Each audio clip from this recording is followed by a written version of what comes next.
Mensahe sa kaluwasan mo na ilingon ni Apostol Pablo sa Efeso Kapitulo 1, versikulo 13 nga sarihan ang kadungog kamo sa matuon nga mensahe sa kaluwasan. Mituo kamo, busa kipatigan kamo sa Dios sa iyang Espiritu Santo aron pagpamatuon nga kamo iya na. So meaning, natin dili matuon nga mensahe sa kaluwasan. Hello, ano pa katarihan? Napagalian mo na nagatudlo karon nga mingon nga, diri ka sa anong grupo kay moro kini ang tinuod minaluwaton sa langit. Napa ba? Kaya sa tutulong nga, pagsimba mo ng kaluwas. Hello! So, padayon ka sa itong topic.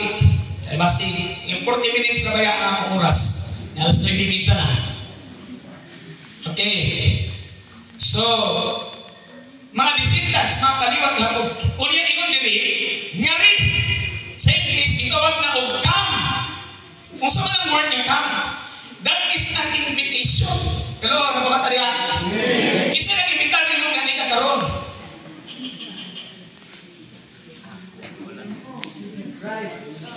Kabalo ba mo nga diri ang buswa mo nag-set kini nga panahon. Ang Ginoo, siya may nagplasta kanin gabi una. Kadiri kining lugar, bisag sumidahon kayo. First time na makaani yung lugar kasama ni ini. Nga mura balik katapusan ang subida. Kami po nga nanakay sa timis, mura po wala po ginawa. Nag-ulan na pag-ibig gusto mga igsuon. At pandalay ko ng Diyos, kay siya nag-imbitan sa tanang mga tao. Come! Amen ba? Doon! Gari! Di mo sugot ang Diyos, nga magkatawa sa kalibutan, mamatay, o mabalik si Jesus Christ, nga magkatawa wala makahingulsul sila mga sala. 2 Peter chapter 3, verse 9 and verse 10. Nga nung ginubayan sa Diyos ang panahon, ngayon kung wala mas mabalik, tungkol kay dagan kang mga katawan sa kalibutan, ang wala maghinulsul kung mabiyag sa ilang pagpakasala. O mudagog o mudugol sa tilan sa atong buhay na Diyos. Sumusat karon nga doon gabi mo na isod, this is an invitation. Come! Dugol gani! O dili lang kayo ang magkatawan sa kalibutan, ang diskutan diri. Kung dili ang diskutan diri, mga kaliwat niya ko, mga katawan sa Diyos. Come! Dugol! Hindi ba? Kabantay ba mo yan, ha?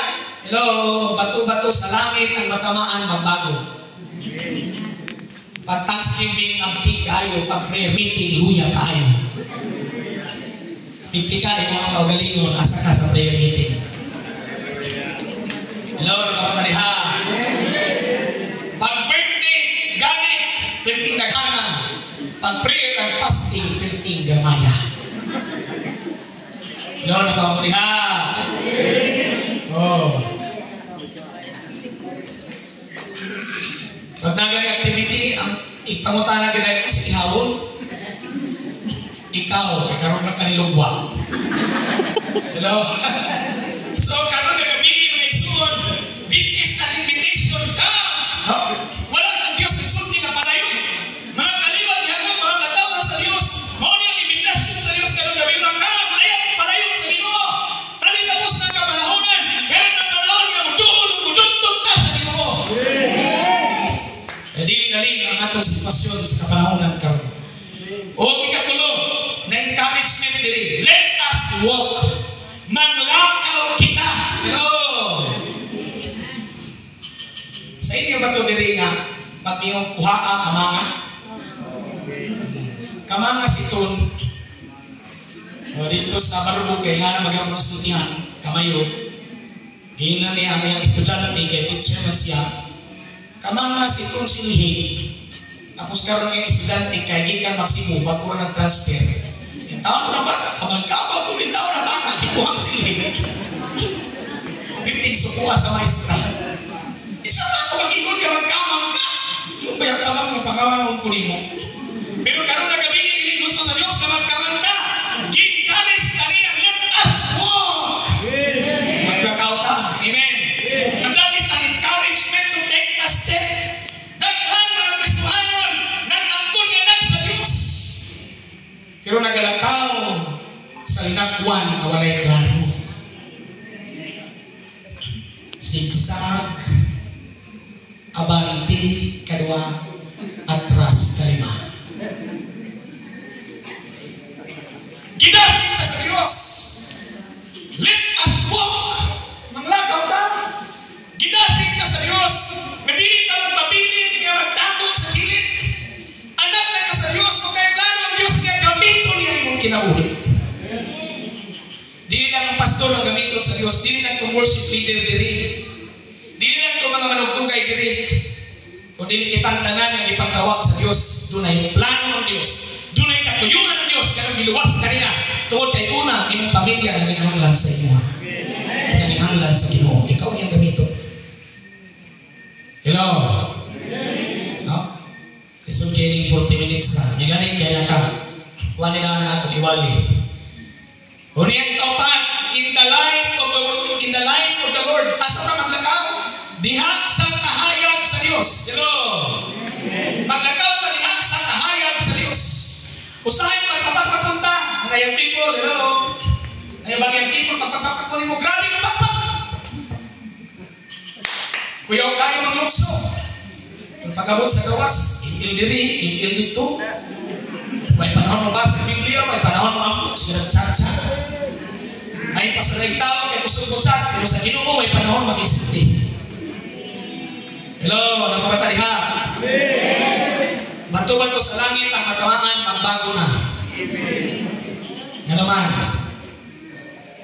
ayaw sugot na lang sa Diyos pero yung kinabuhi, pagyawa. Wala kang ginawag sa Diyos na magkinabuhi na wala'y klaro diri sa kalimutan. Ginawag ka sa Diyos na maglakaw ka niya sa kahayag. Ngayon si Jesus ako ang kahayag sa kalimutan. Ang maglakaw sulod ka na ko, di na maglakaw niya sa kaligid. Amen ba? So di na maglakaw sa kaligid. Diyan ka sa kahayag.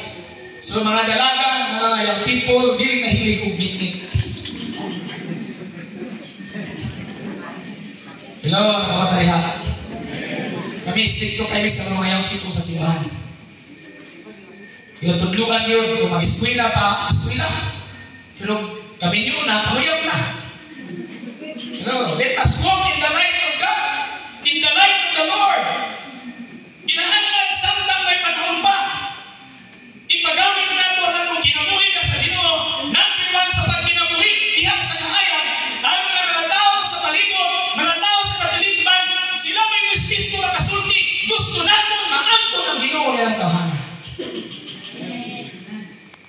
Kabalo ba mo ni Daniel? Sa libro sa Daniel, si Daniel sa kabatanon, pinasahayang niyang kinabuhi.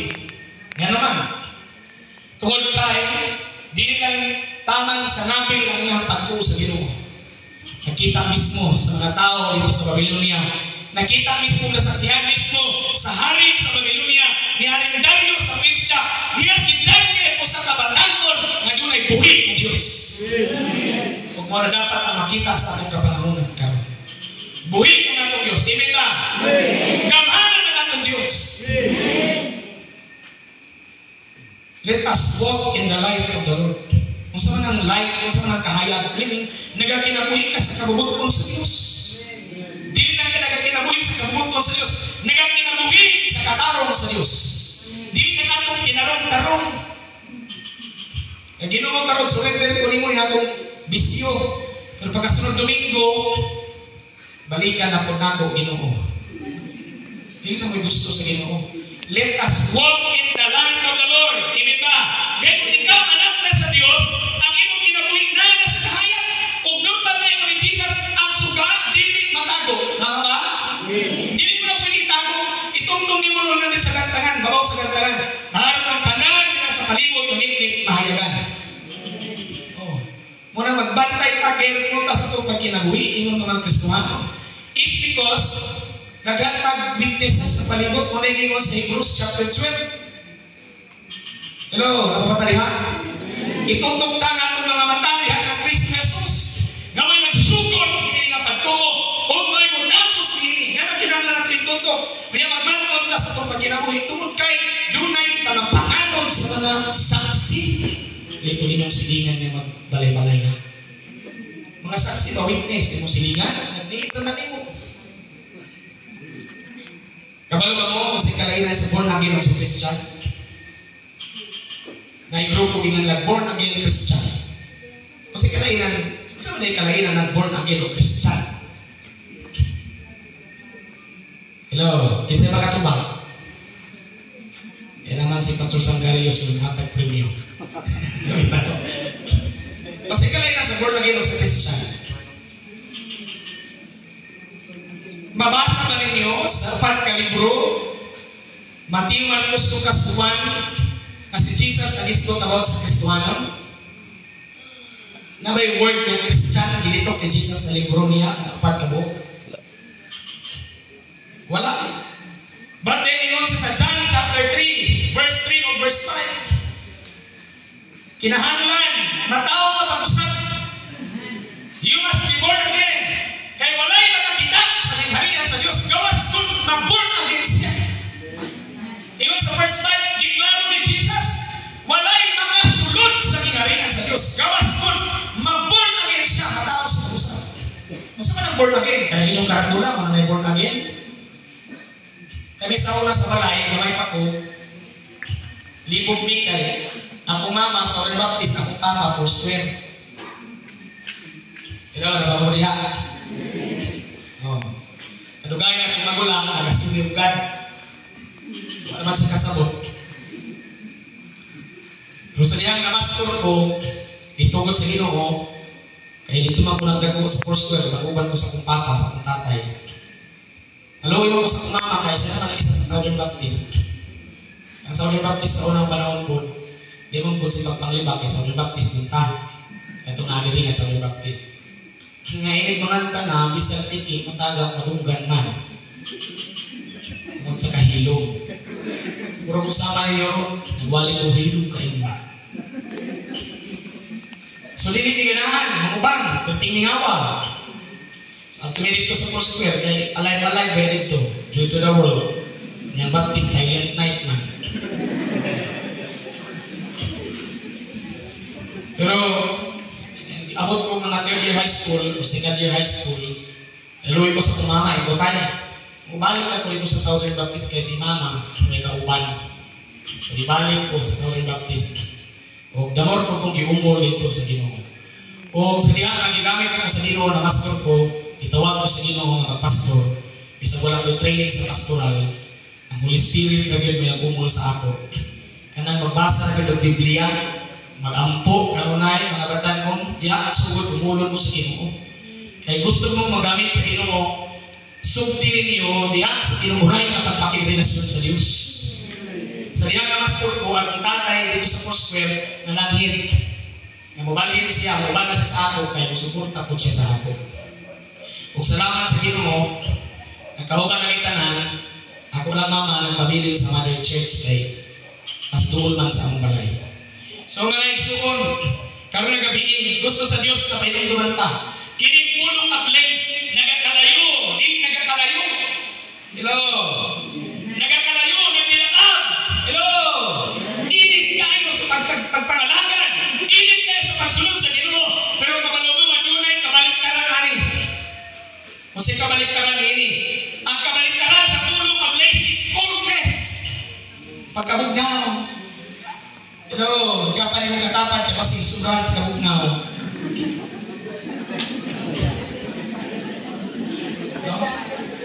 Tinag yung bugnawa. Ang simba alas sumabot alas 10. Hello, bato-bato sa langit, ang matamaan, magbago na. Kung ipasabot niya, bugnaw na kayo ng siya. Labi na naman sa iyang people, yawag isugot ka pa niya yung people. Or else, trust kayo niya yung kauban niya yung people na natin yung nagkagipaguyapan ng langit. Bangkay ka. Oh, review ka na yung katapa diha.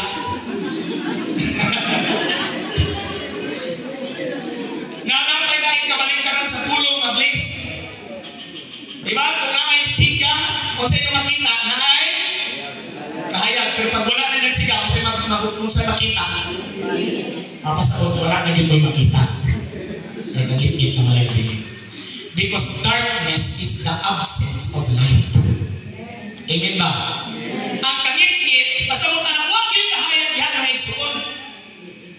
makita nimo ang panagmay sa kataong born again ug sa kataong dili born again. Hello. Katong na born again na karon. Dili to mga born against mga born again. Tanaway yung picture sa una sa dili mo born again. E kanang word na born again, dili na nagdepende sa inyong karatula. Ang born again is your personal experience. Personal mo kasadian sa iyang nag-surrender ka tinulanay sa iyong kinabuhi. Lord, kaya akong gibintin nga numero, ako na ning biyahan. Wala na kong laing gibintin ro na numero John 3:16 na lang. Ilaw na mga ulihan. Natawa lagi mo. Basi mapay na maintain sa inyong diyang numero ha. Basi ka na inyong i-maintain yung numero, mabalik sa Kristo, pero na makahukot sa inyo, hindi mo kauban. Tingnan mo ba nangawag na, kamu nagpabilit pa. Alam mo sa pagkawalan, kihigtan man kasi mong numero.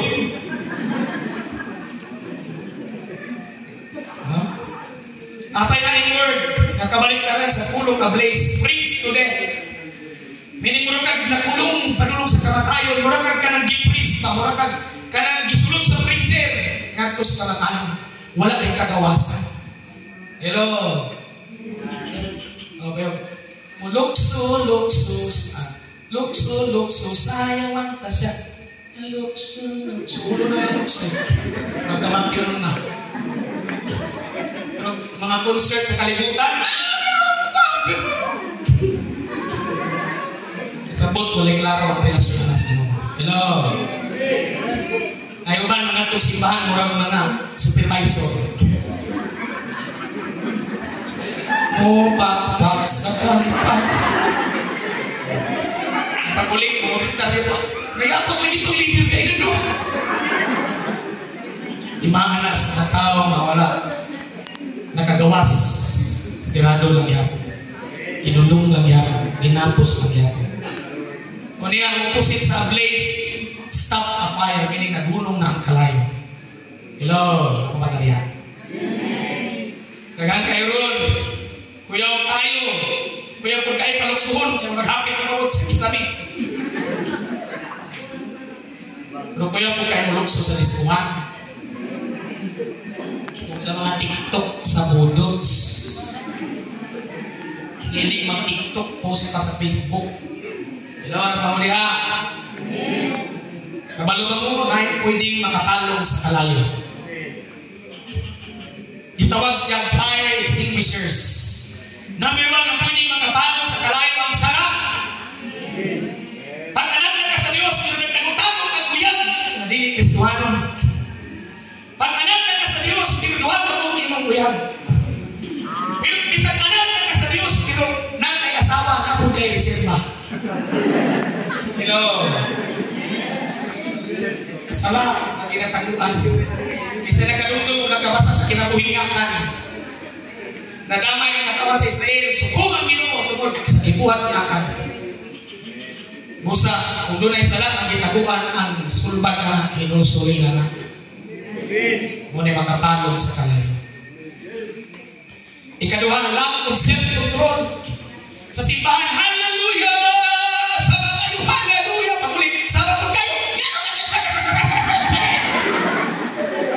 Lack of self-control. That is why nangalagad pero walay maluwas sa silingan. Pati ang bana o napangalagad ikaw ang babag. Ang kuyaw diyan yung bana may mampo ginukuha ang babag pero makapangalagad ko.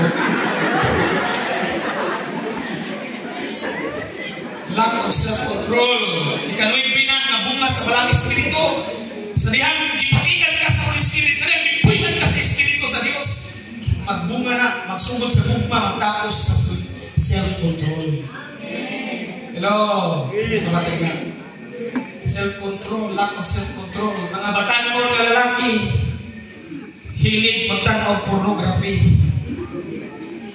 Lack of self-control.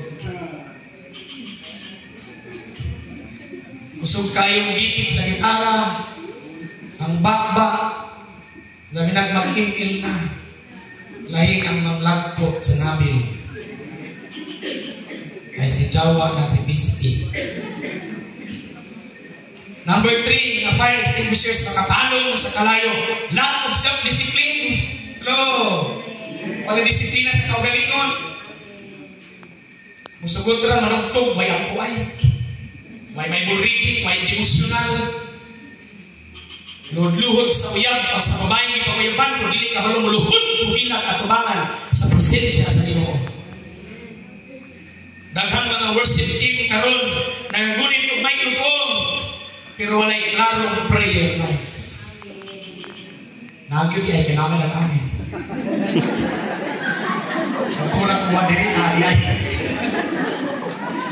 Lack of self-discipline, hindi ka balong mo disiplina sa kaugalingon. Lo. Bisag diabetic, hamal na hamal. Kung sa pang mga tamis, lack of self-discipline na.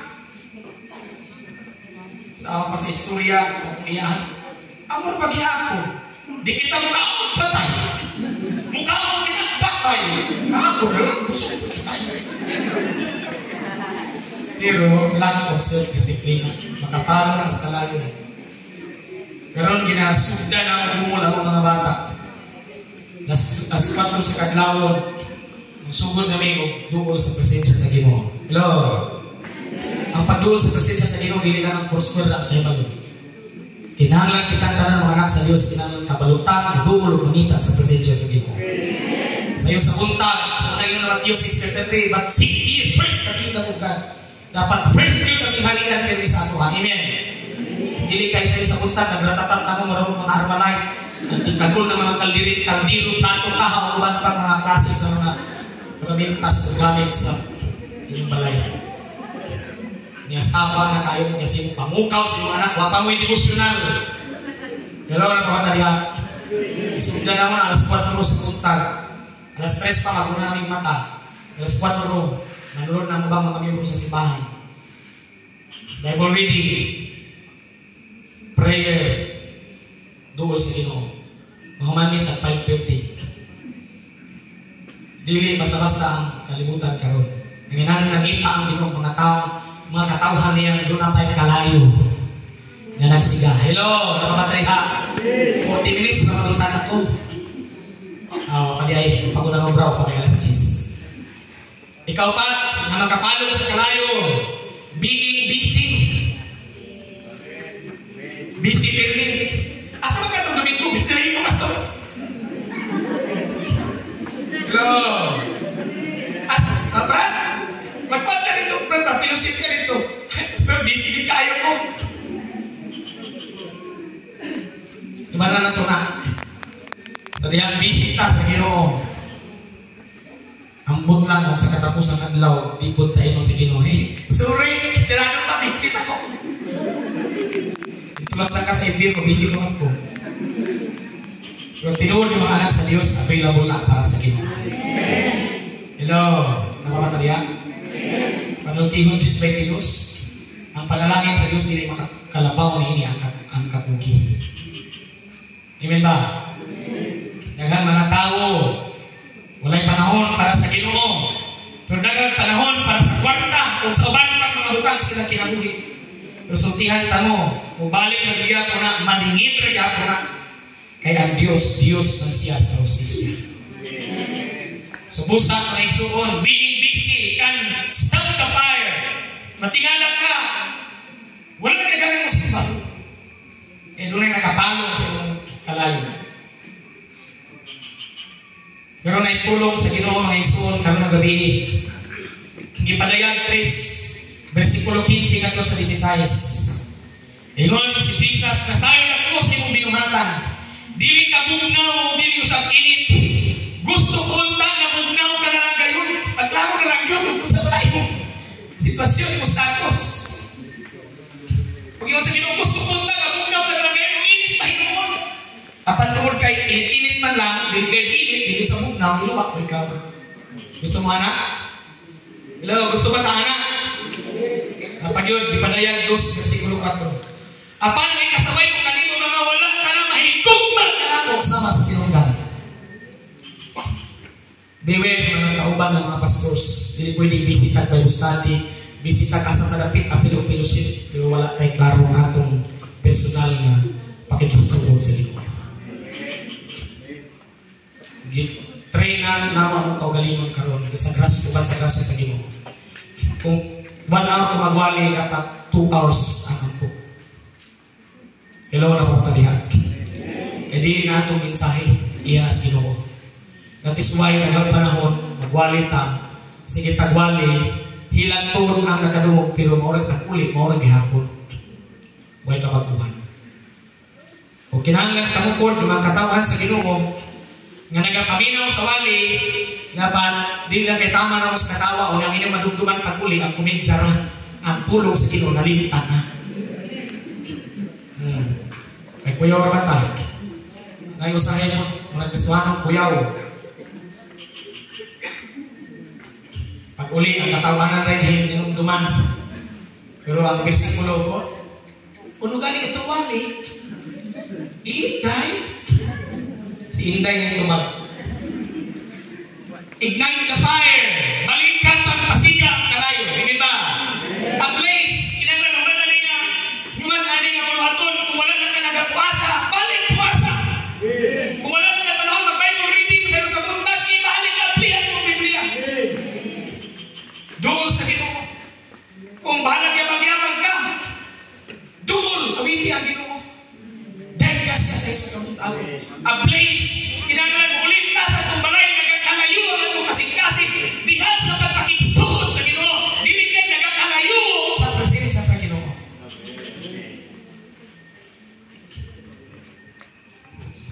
Ignite the fire. Kung sa may sikreto ang mabalik ang kalayo, number 1, repent. Ingon, sige pa dayan, Diyos, kung usap na sa iyong sarap. Pag inulsol, bubuhata ang ibuhat mo sa sinugdan. Kung ikaw ikaw na lang kamusimba, wala na kay panahon mo share sa pulong sa Ginoo nga sa uban, inusulinan. Wala problema ng sikap-simba. Pero pag wala ka matabang, aron ang katawan sa katilingban maluwas, ikan sa bakbak sa kalayo sa isilot, dako ang problema nimo. Because if you are not winning souls, you are not right with God. Kung wala ka nagatabang sa pagpandaog ng mga kalag, dili ka eksakto at ubangan sa Ginoo. Hello na mga batalihan. Ika-2 Korintos 5:18 sa awan ninyo na dihan. Kisay kami mula sa ika-2 Korintos 5:17. O sa isulti, sa 2 Corinthians 5:17. Kaya si kinsa na anak ang Kristo, bago na siya, binuha. Ang gano'n na butang, nangatin na, labay na ito. Ang bagong butang na sinabot na. Amen ba? Pero sa ingon sa verse 18, nag-isulti yan. Ipasikuli kita sa Dios ngadto siya kaugalingon pinaagi siya bugtong anak aron ipasikuli usab ninyo ang uban ngadto kaniya. Kamo giuna pagluwas sa Ginoo aron ang nabilin ng katawan naluwas pud pinaagi sa inyong kinabuhi. Repent. Pag wala ka nagahimo ana repent. Wala na kay panahon mabasa ang Biblia hinusul. Wala na kay panahon malandog sa Ginoo kay wala ka sa TV o sa cellphone. Nahiro na ron. Ang bersikulo, i-post na sa Facebook, pero wala siya kasing-kasing. Hello? Amay na lang kung makapost o bersikulo sa Facebook. Hindi kayo kung mag-away sa siyang bala, yapi mag-post. Bato-bato sa langit, at matamaan, magbago na. Kristuhanan ta, dapat at pusilingan nyo, hindi ka baro man nag-away ta. Hello? Kristuhanan pa, dapat di na ta mag-uban-uban na ng mga maritis. Kung maritis ka, lain mo po ni si pastor kaya mag-diritso man. Inusuli na. Bawal magsigit ang hisgot si kinabuhi sa uban. Atong klaro na atong kaugalingong kinabuhi. Kung insakto naman niya tubangan sa Ginoo.